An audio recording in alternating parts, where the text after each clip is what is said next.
Hello everyone, welcome to a brief tutorial on how to use your DWC-1000 Unified Wireless Controller and control an access point.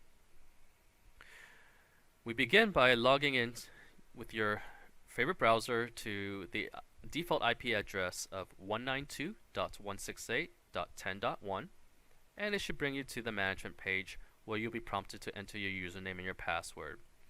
Now the default login for the DWC-1000 is lowercase admin.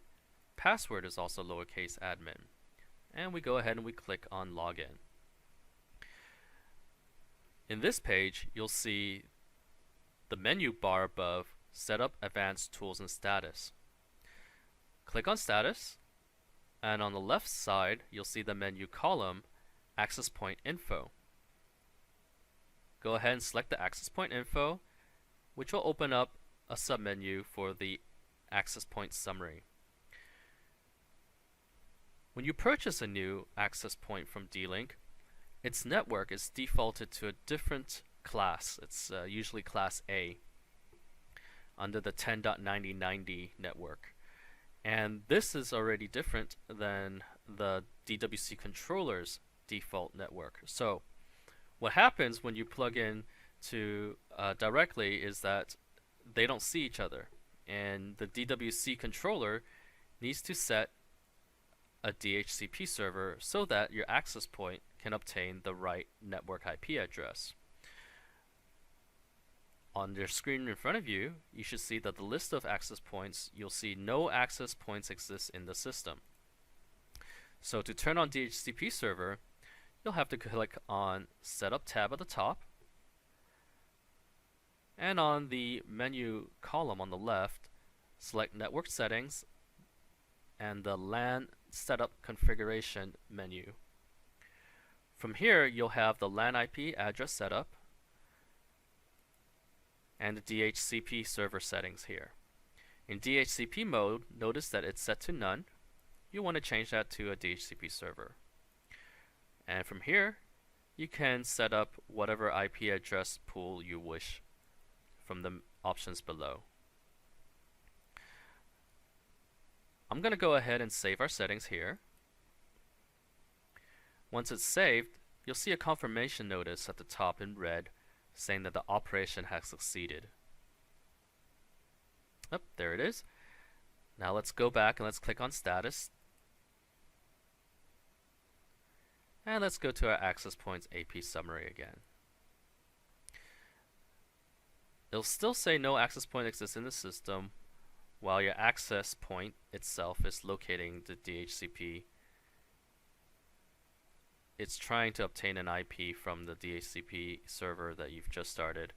Let's go ahead and wait for a few minutes here.